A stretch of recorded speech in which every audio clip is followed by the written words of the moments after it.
Everybody say, praise the Lord. Praise the Lord. Napakalaki po ng kinalalaman ang pagtagumpay ng mga anak ng Diyos na nakasulat dito sa Biblia. From Genesis down to Revelation, yung kanilang tinatawag na holy faith. Banal na pananampalataya. Bakit tinawag na banal na pananampalataya? Dahil pananampalataya sa banal na Diyos. Napakalaking factor. It says, faith is the victory that overcomes the world. So habang nandito tayo sa sanglibutan ito, we are affected with all reality. Ano man yung realidad dito sa mundo? Habang nandito tayo sa sanglibutan ito, we are affected. Kasi buhay pa tayo eh. Pero meron tayong maghahatid sa atin na maging victorious tayo habang nandito pa tayo sa sanglibutan ito. Mararanasan natin ang pagtatagumpay sa sanglibutan ito. Amen? Amen. Praise the Lord! Praise the Lord. Yan na yung sinabi ni Lord Jesus, "Be of good cheer, for I have overcome the world." Kaya, ngayon, kung faith that will bring us to victory, even that overcomes the world. Na habang nabubuhay tayo sa sanglibutan ito, we are victorious. At lahat ng mga challenges sa buhay natin, will it be financial, will it be physical, will it be spiritual, lahat yan, walang manaig laban sa atin sa kanila. Walang manaig sa atin. Habang nandito tayo sa sanglibutan nito, basta yung faith natin, we know how to manage. We know how to use it. We know how to apply it effectively. Praise the Lord. Praise the Lord. Kaya, ngayong gabing ito, nagmamatter ngayon ang message about how we use our faith effectively para yung katagumpayan ating mararanasan. Meron ditong pangyayari. Basahin natin. Matthew 14:24 hanggang 31. Praise the Lord. But the ship was now in the midst of the sea, tossed with waves, for the wind was contrary. And in the fourth watch of the night, Jesus went unto them walking on the sea. And when the disciples saw him walking on the sea, they were troubled, saying, "It is a spirit." And they cried out for fear. But straightway Jesus spake unto them, saying, "Be of good cheer, it is I, be not afraid." And Peter answered him and said, "Lord, if it be thou, bid me come unto thee on the water." And he said, "Come." And when Peter was come down out of the ship, he walked on water to go to Jesus. But when he saw the wind boisterous, he was afraid, and beginning to sink, he cried, saying, "Lord, save me." And immediately Jesus stretched forth his hand and caught him, and said unto him, "O thou of little faith, wherefore didst thou doubt?" Ayan. Jesus was not with them during their matawag nating paglayag o paglayag. Tapos masama pa ang panahon at that time. And they were in the midst of the sea. Pag sinabing in the midst of the sea, nakasalalay lang yung kaligtasan mo sa sinasakyan mong sasakyang pandagat. E nasa gitna ka ng dagat, walang isla doon . Tapos, yung boat na sinasakyan nila, tossed with waves. Hinampas ng alon. Dahil yung wind is contrary to the direction of the boat. Siyempre, pag contrary yung direksyon ng wind, so yung waves, papalo yan sa sinasakyan mo na malakas. Tapos yung paglayag mo, mabagal. Kasi against the current ang iyong direction. Sa panahon na yan, meron na silang nararamdamang takot.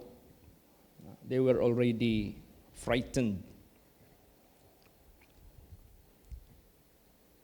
And in the fourth watch of the night, Jesus went unto them. Binisita sila ni Lord Jesus Christ. What is fourth watch of the night? Alam mo, ang mga Hudiyo, hinati nila yung gabi ng 4 na parts. From 6 o'clock to 9 o'clock, that is first part. 9 o'clock to 12, that is second part.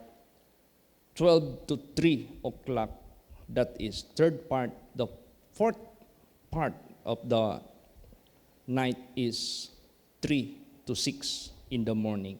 So, between nasa alas 3 hanggang alas 6. So, madaling araw ito. At pakita si Lord Jesus, lumalakad, walking on the sea.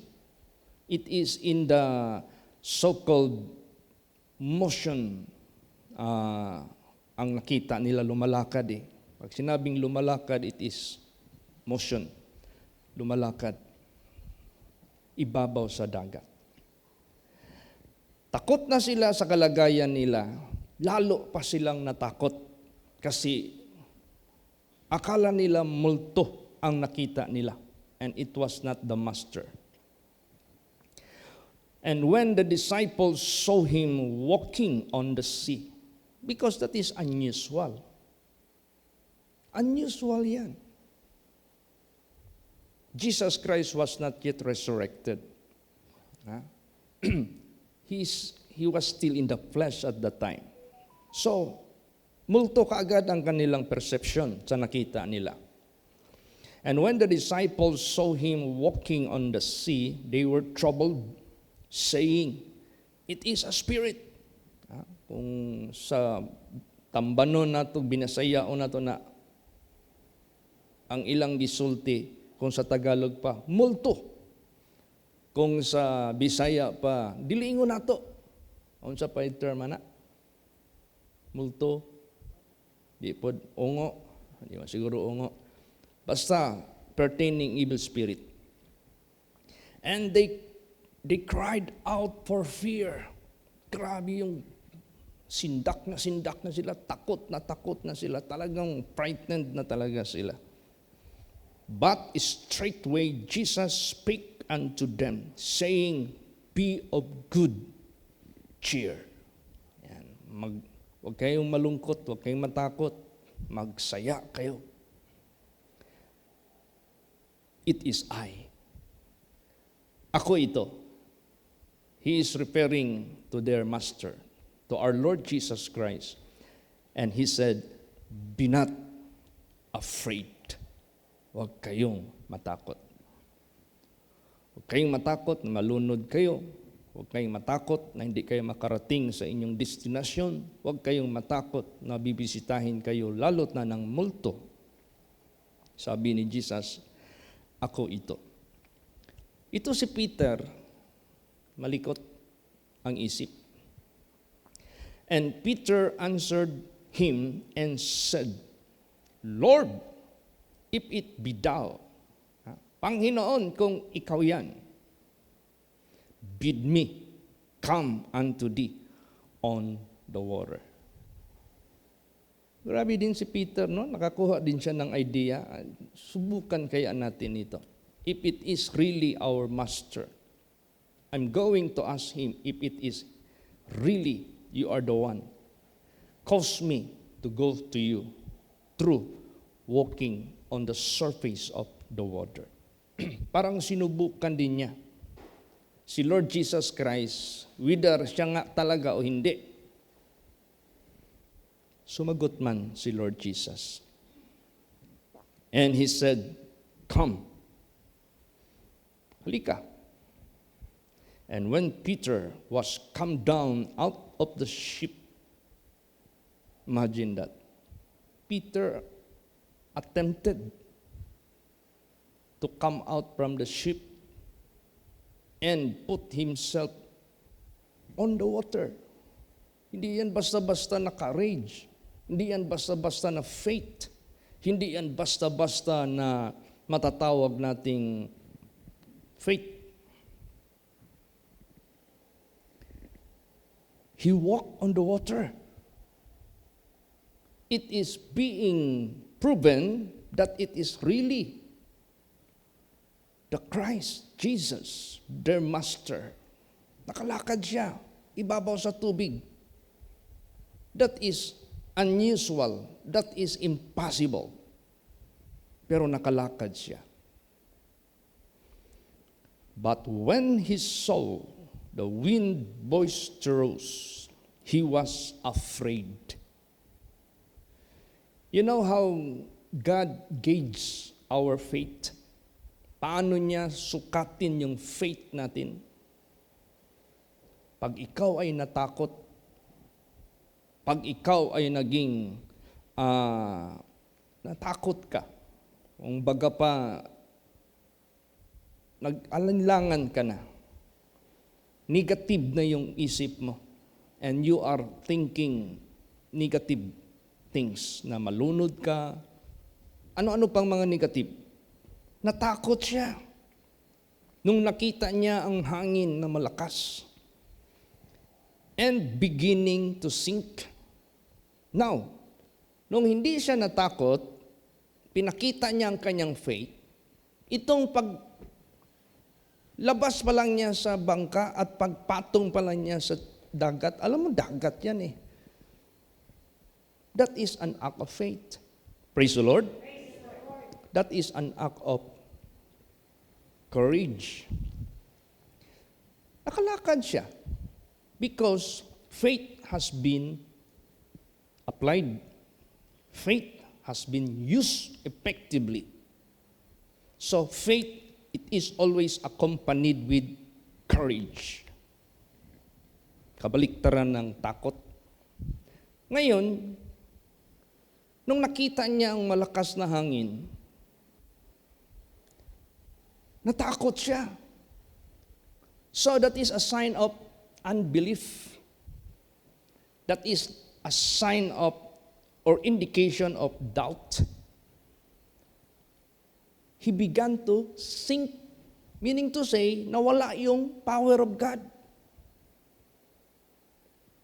Nawala yung power of God sa katawan niya na makalakad sa surface on the sea. The power of God is being canceled. Na-cancel ba? So malunod ka talaga. Kaya ginigage tayo ng Diyos sa faith natin. Pag natakot ka, nag-alinlangan ka na sa kanyang harapan. Pag nag-alinlangan ka na, mapuputol at mawawala yung power of God na dapat kikilos sa buhay mo as what He said, be of good cheer. Panalo ka na. Praise the Lord. Be of good cheer. Magtatagumpay ka. Be of good cheer. Sasagutin ko yung mga dalangin mo. Be of good cheer. Ang desire ng puso mo, ipibigay ko lahat yan. Subalit, bagamat nagsimula ka nga ng tapang dahil sa pananampalataya mo, in the middle of it, natakot ka. So let us use our faith. Let us manage our faith effectively. Dapat kailangan nag-start ka ng bilang in-apply mo yung courage sa buhay mo. Tuloy-tuloy na yan. Praise the Lord. Para hindi mawala yung kamay ng Diyos that calls you to overcome, that calls you to be above the water. So, he started to sink. Ibig sabihin, the absence of the power of God, naranasan niya. Because he doubted. Kaya tayo, kahit sabihin natin, I believe God, I trust God, pero nananaig pala yung takot natin. Igigauge tayo ng Diyos na nag-alinlangan na tayo. Tandaan natin yan. Huwag natin yang kalimutan. That is exactly what happened itong binasa ng mga verses na ito. Kaya, minsan habang nag-take ako ng dinner kanina, merong nabili si Joanna o sino nagbili niya na tabo ng galon ng mineral water. Nabasa ko lang, let your faith bigger than your fear. Sabi ko, uy, tukma ito sa binigay ni Jesus. Let your faith bigger than your fear. Yung pala ang fear that is concluded by God, you doubted. Nag-alinlangan ka na. You do not trust Him. You don't believe Him kung yan ang iyong isip at nararamdaman. So anong gagawin natin? You have to resist it. Praise the Lord. Resist it beforehand na aalis yung kamay ng Diyos sa buhay mo to help and to deliver you. So what happened when Peter was frightened? Natakot na siya. He began to sink. Nagsisimula na siyang malunod. Sumigaw na lang siya. Ang sinabi niya dito, and he was afraid and beginning to sink, he cried, saying, Lord, save me. Yun na lang talaga ang gagawa niya, or else he will sink. Tuloy-tuloy na yan. Nakasigaw pa siya, Panginoon, ligtasin mo ako. Still Jesus is watching you. Praise the Lord. Nagwa-watch pa rin. Alam mo yung ginawa ni Lord Jesus Christ dito, it is like an experiment of faith. How they are being tested and being caught. Nahuli sila. So ganun sa buhay natin, are we caught also by God? Na natatakot tayo sa hinaharap natin, natatakot tayo sa ating kalagayan, sa mundong ito, sa mga challenges. Wala ka bang faith? Wala ka bang pananalig sa Diyos na hindi ka natatakot sa mga bagay na yan? Para lang ipakita mo, you didn't give up your faith. Hindi mo gi-give up yung faith mo. Kaya let us use our faith effectively and let us manage our faith properly. Praise the Lord. Pag nakaramdam ka na ng takot, i-ano mo na yan? I-resist mo na yan. And immediately, Jesus stretched forth His hand.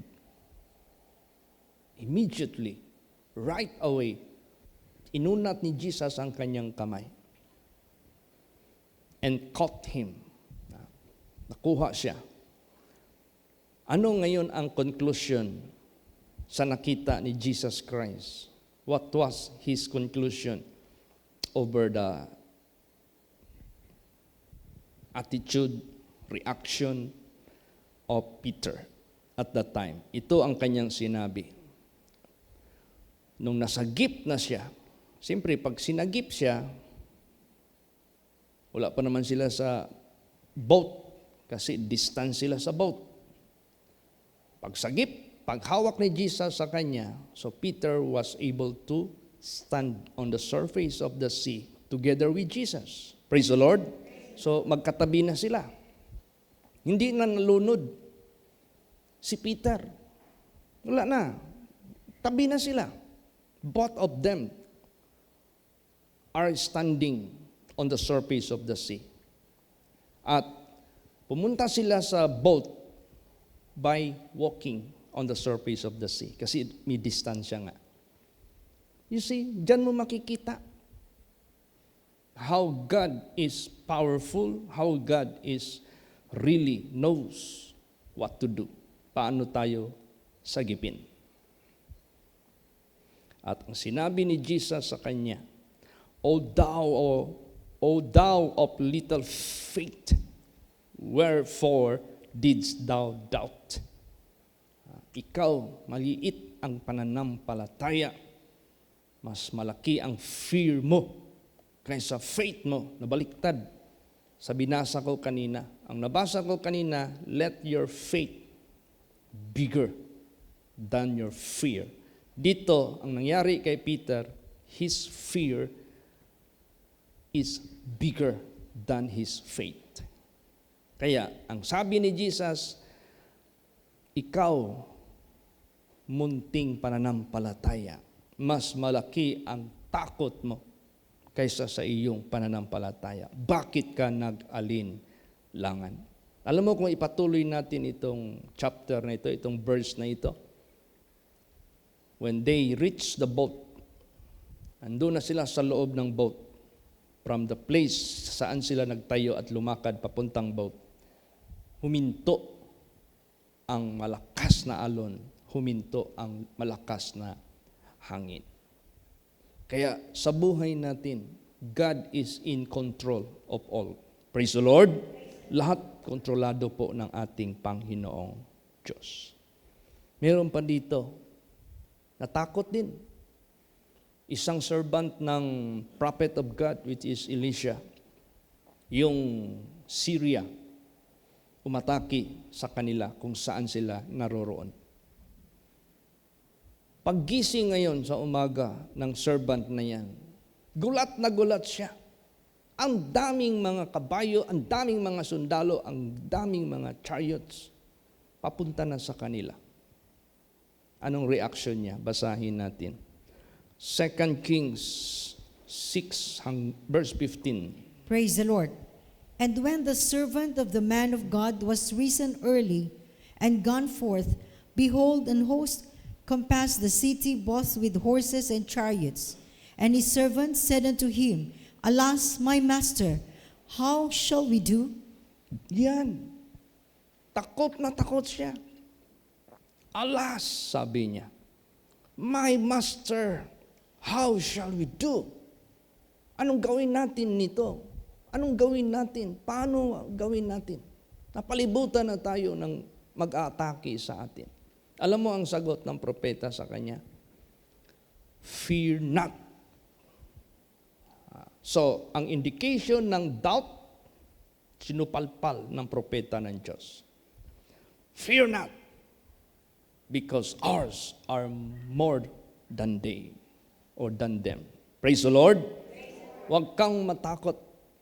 Ang atin mas marami kaysa sa kanila. Tapos nag-pray si Prophet Elisha. Sabi niya, Lord, open the eyes of my servant. Nabuksan. Doon niya nakita ang burning chariots at ang daming mga host in their part. Ikumpara doon sa kaaway nila, walang sinabi. Na-comforted siya.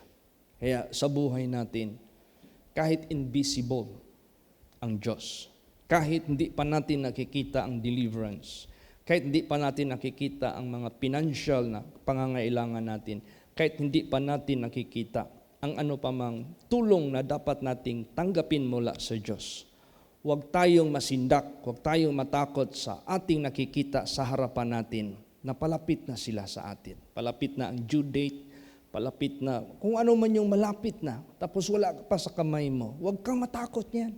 Praise the Lord. Huwag kang matakot niyan. Ours are many. Ma-overcome natin. Alam mo, anong nangyari? Pumunta na yung Syria. Doon mismo sa prophet of God. Nagtatanong na yung hinahanap nila na tao. At ang prayer ni Prophet Elisha, Lord, smite them with blindness. Pulagin mo sila, Panginoon. Tapos sabi ni Prophet Elisha, this is not the place sa inyong hinahanap. But I know sino yung hinahanap ninyo. I will guide you. I will bring you into His presence. Yun, si Prophet Elisha mismo nag-guide, pero binulag sila ng Diyos. Kung sa kalibutanon pa na, wala sila gimino, wala na silang kabaluan sa ilahang pinuntahan. Hindi nila alam. Yung pala, dinala sila doon sa Samaria. kung saan yung children of God na gusto nilang atakihin. Wala na, bulag na sila eh.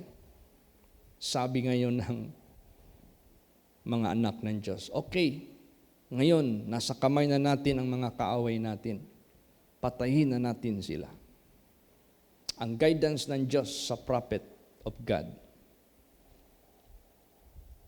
huwag natin silang patayin. By the sword and by our armaments, pag may nahuli tayo, pinapatay natin kaagad sila. Kasi ayaw natin sila ang papatay sa atin. Ang ibig sabihin ng propeta, hindi natin ito nahuli by sword. But I did pray that God will smite them with blindness. Ngayon, nasa kamay na natin sila. Ang leading ng Diyos sa Kanya, maghanda kayo ng maraming pagkain. Pakainin natin sila lahat. Yun. Pinakain sila lahat. Pagtapos pinakain sila lahat, binuksan yung mga mata nila, nakakita sila. Na yun palang mga kaaway nila, siya pang nagpakain sa kanila. Walang kinurot kahit kurot man lang sa kasamahan nila. Pinauwi sila doon sa kanilang master. Go back to your master. Who commanded you to attack us? Eh, busog na busog sila. They were untouched, unharmed. Wala talaga. Alam mo, ang sinabi doon, hindi na sila matake uli. Praise the Lord. Grabe yung pamamaraan ng ating Panginoong Diyos. Kaya sa buhay po natin, yung takot, wag natin itong i-welcome. Ni wag natin itong ugaliin.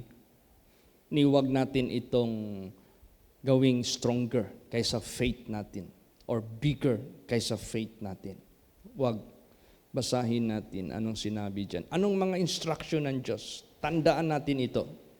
Isaiah 41 verse 10. Praise the Lord. Fear thou not, for I am with thee. Be not dismayed, for I am thy God. I will strengthen thee, yea, I will help thee.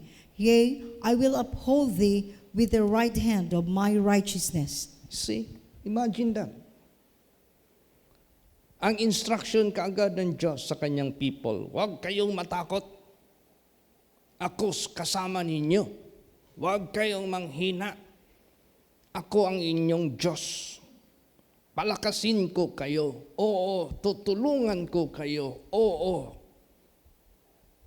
Alalayan ko kayo sa aking kanang kamay ng aking katuwiran. Since Jesus is the same yesterday, today, and forever, since Jesus is the Alpha and the Omega, the beginning and the ending, the same Word of God in the Old Testament before Jesus Christ was born in the New Testament, the same words which Jesus uttered when He was in the flesh, which is in the New Testament. The same. Basahin natin. John 14, 1 hanggang 3. Praise the Lord. Let not your heart be troubled. Ye believe in God, believe also in me. In my Father's house are many mansions. If it were not so, I would have told you, I go to prepare a place for you. And if I go and prepare a place for you, I will come again and receive you unto myself, that where I am, there ye may be also. Yan. Ang nakita ni Lord Jesus Christ sa kanila, they were troubled for their status after here on earth. Para bang balisa sila matapos yung buhay namin dito, what we shall be. Anong mangyayari sa amin? Ang sabi ni Lord Jesus Christ, let not your heart be troubled. Ye believe in God. Kaya faith. Faith is the absence of fear. Praise the Lord. Faith is the absence of trouble. Let not your heart be troubled. Ye believe in God, believe also in me. In my Father's house are many mansions. If it were not so, I would have told you, I go and prepare a place for you.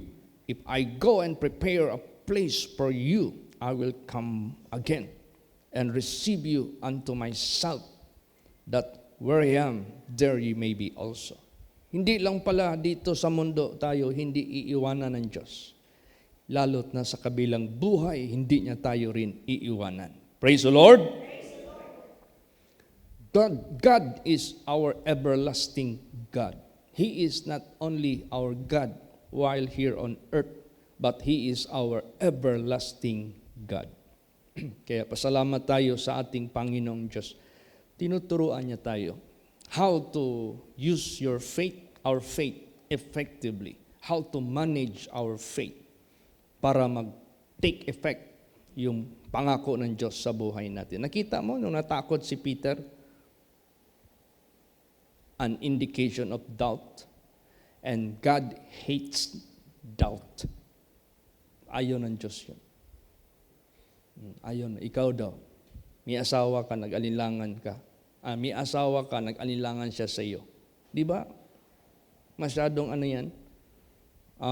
Brutal yan na attitude. Anak mo nag-anilangan sa iyo. Di ba brutal yan na attitude? Wala siyang pananalig sa iyo. Meron siyang doubt sa iyo. Kaya lalot na sa Diyos. Kaya God hates doubt. No, ayaw niya. Kaya yung fear, that is the symbol or the presence of unbelief. In my Father's house are many mansions. Wala kang problema sa iyong magiging place of abode. Ganon din sa ating buhay sa sanglibutang ito. Look at us, no? Sa buhay natin. Nagdaan man tayo ng sobrang hirap sa buhay. But hindi yun ang result ng ating panindigan sa Diyos. God put us into an acid test. No? Sinubukan muna tayo ng Diyos. After nakita ng Diyos na nanatili tayo sa Kanya, we didn't depart from Him. Hindi tayo nag-depart sa Kanya. Tingnan mo, paano niya tayo. Ngayon, ang iba sa inyo hindi pa tapos ang bahay. Ang iba sa inyo may hinihingi pa kayo, hindi pa nabibigay. Yung palagay natin, sasakyan, kasi necessity naman yan. Hindi man yan issue sa buhay mo na parang nag-depict ka na sa katotohanan ng Diyos. Pag nagdi-desire ka ng sasakyan, hindi yan issue. That is already necessity. Hindi pa yan nabibigay ng Diyos. So you are yet in the middle of your journey to acquire those promises of God. Huwag kang mag-doubt in the middle of it. Praise the Lord. Huwag kang mag-doubt. Ituloy mo yan. And the longer you are waiting upon the Lord, paano kailan ibigay yan, the more you become courageous, the more you become faithful, the more you become aggressive sa paglilingkod sa Diyos. Praise the Lord. Sabihin ko po sa inyo, ma-attract ang Diyos sa iyo. Pwedeng gawin ng Diyos yung ini-expect mo. Hindi yan matupad. Hihigitan ng Diyos yan sa buhay mo. Kaya yan ang gusto ng Diyos. Don't be like Peter, in the middle of his walking on the surface of the sea to our Lord Jesus Christ. Nag-doubt siya. Nalunod siya. Kaya, ganun. Let us manage our faith. Praise the Lord. Let us use our faith to God effectively, properly. Laging lumalabas yan sa bibig ng Diyos. Fear not. He used to say such statements to those children of God. Fear not. Huwag kayong matakot. Basahin pa natin. Even Jesus Christ was already resurrected and ascended back into heaven. Still, He is talking. Basa. Revelation 1:17 hanggang 18. Praise the Lord. And when I saw him, I fell at his feet as dead, and he laid his right hand upon me, saying unto me, Fear not, I am the first and the last. I am he that liveth and was dead, and behold, I am alive forevermore. Amen. And have the keys of hell and of death. Yan. Ano kayang klaseng takot naramdaman ng taong ito that caused him even as dead? Bakit kaya? Grabe yung kanyang yung pagka-frightened niya. Sobra.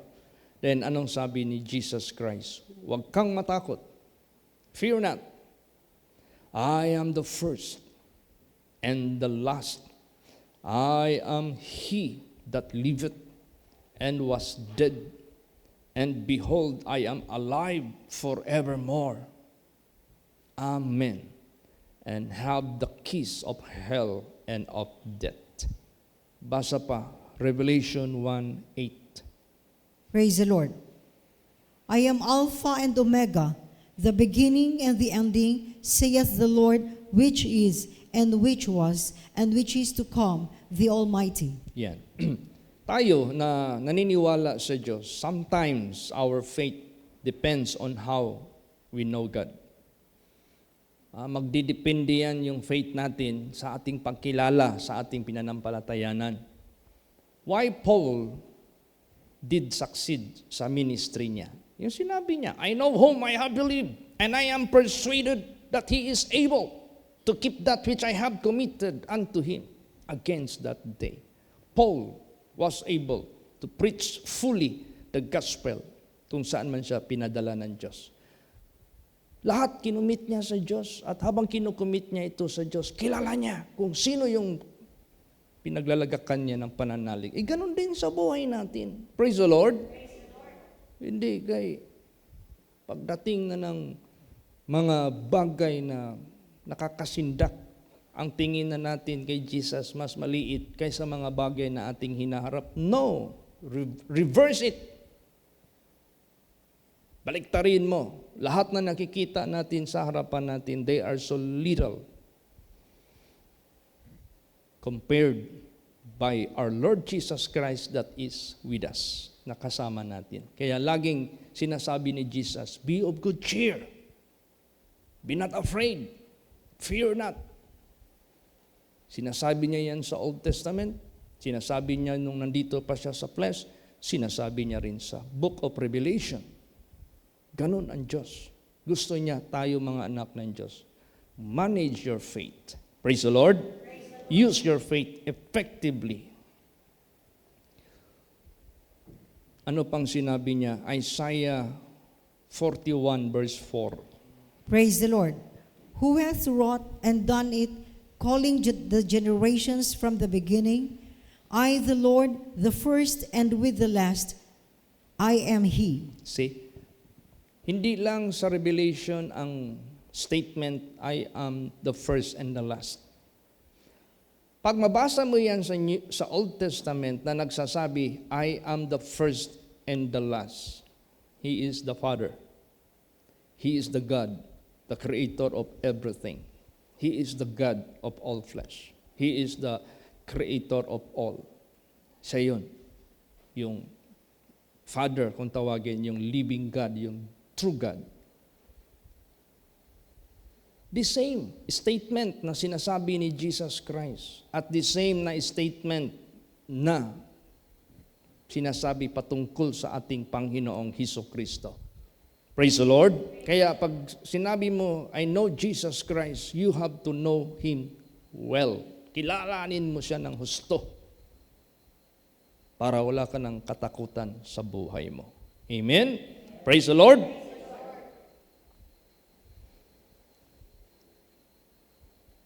I, the Lord, the first and with the last, I am He.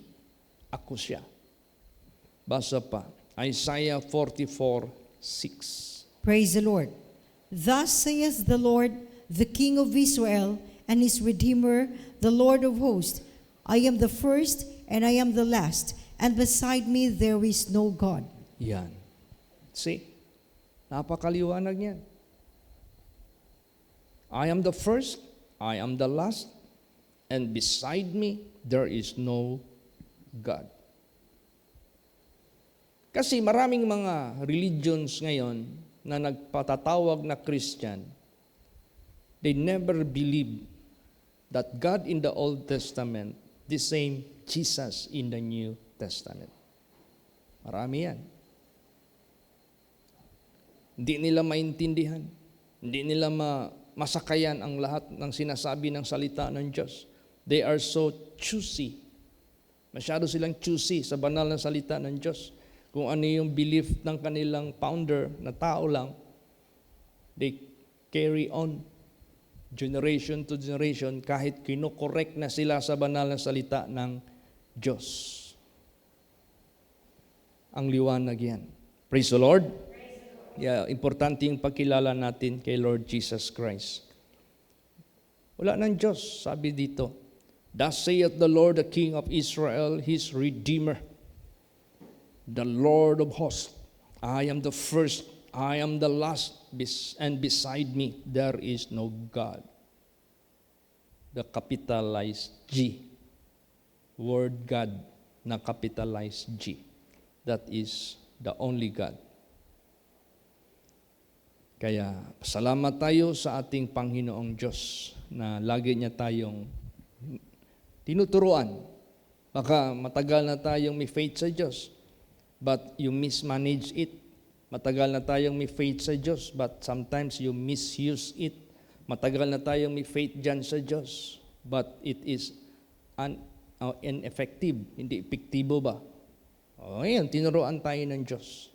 Praise the Lord. Huwag matakot.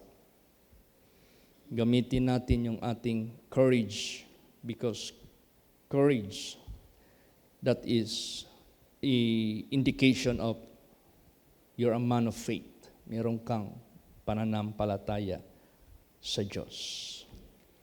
So, mini-measure tayo ng Diyos. Gini-gauge ng Diyos yung faith natin. Kaya be careful. Praise the Lord. Sometimes maybe, Lord, bakit yung mga prayers ko hindi man dumarating? I believe naman sa iyo. Yung pala, yung takot sa iyo nandiyan pa. It hinders, it canceled, nagka-cancel sa fulfillment. Katulad kay Peter, kung hindi pa na-cancel yung power of God sa buhay niya, he should not sink. Dapat hindi siya mag-start na malunod. O di, indication yon. Nung natakot siya, so nag-doubt na siya, therefore, nawala din. Hindi mo na-please ang Diyos, na-displease ang Diyos, di, bibitawan ka ng Diyos. Kaya, ganun sa buhay natin. Let us consider that God is ginigauge niya yung faith natin. Basa. Romans 12 verse 3. Praise the Lord. For I say, through the grace given unto me, to every man that is among you, not to think of himself more highly than he ought to think, but to think soberly, according as God hath dealt to every man the measure of faith. See, God is dealing with you, with me, according to the measure of our faith.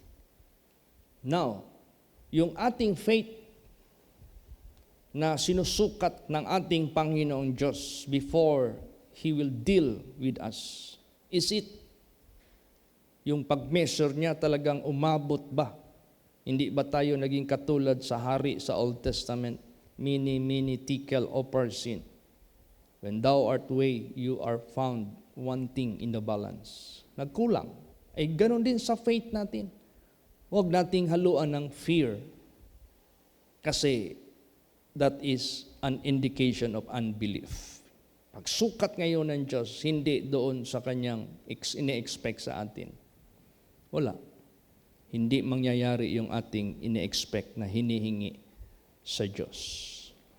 Basa pa, ang daming teachings si Jesus dito about managing the faith of His people. Basa, Matthew 17:20. Praise the Lord. And Jesus said unto them, because of your unbelief, for verily I say unto you, if ye have faith as a grain of a mustard seed, ye shall say unto this mountain, remove hence to yonder place, and it shall remove, and nothing shall be impossible unto you. See? Faith will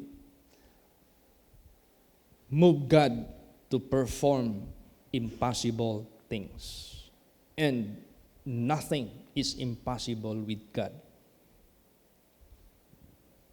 Dahil sa inyong pag-alinlangan, sinasabi ko sa inyo, kung meron lang kayong pananampalataya kasing laki ng liso ng mustasa, one of the tiniest seed of the world, pwede niyong sabihin sa bundok na ito, lumipat ka doon sa ibang lugar. At yan ay lilipat nga.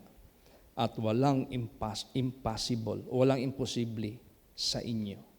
Anong sasabihin mo? Praise the Lord. Kaya importante yung say. You say to this mountain, be transferred to the other place. Kaya itong pag-say natin, binabasihan ng Diyos yan sa ating faith. Kaya nga, David said, I believe, therefore I have spoken. Praise the Lord. Sabihin mo talaga, hindi pwede walang sasabihin. So, posible ang lahat. Walang imposible. Last verses, basahin natin. Mark 11:22 hanggang 23. Praise the Lord. And Jesus answering saith unto them, have faith in God. For verily I say unto you, that whosoever shall say unto this mountain, be thou removed, and be thou cast into the sea, and shall not doubt in his heart, but shall believe that those things which he saith shall come to pass, he shall have whatsoever he saith. See? Magdepende din yan. Kung yang sinasabi mo, naniniwala ka ba? Baka nagsabi-sabi ka lang, wala ka palang faith sa sinasabi mo. Praise the Lord. Oh, pastor, nagsabi na ako, ganito, hindi man nangyari. Yung pala, not accompanied with faith. Maliwanag yan. Verily I say unto you that whosoever shall say unto this mountain, be thou removed, and be thou cast into the sea, and shall not doubt in his heart. Say, huwag kang mag-alinlangan sa paghingi mo. But shall believe that those things which he saith shall come to pass. Talagang niwalaan mo talaga ang sinasabi mo na mangyayari. He shall have whatsoever he saith. Maangkin niya anumang sasabihin niya. Praise the Lord. Kaya, to God be the glory. At least, gusto ng ating Panginoon Diyos. Ipatunay natin sa Kanya, ipakita natin sa Kanya. The moment He gauges our faith, see to it na ito ay karapat-dapat at kaaya-aya sa Kanya. And remember that, don't fear, nor be afraid, no, huwag kang matakot sa hinaharap mo, sa kinabukasan mo. Just believe in God. Nothing is impossible. Amen? Praise the Lord. Magsitayo po ang lahat.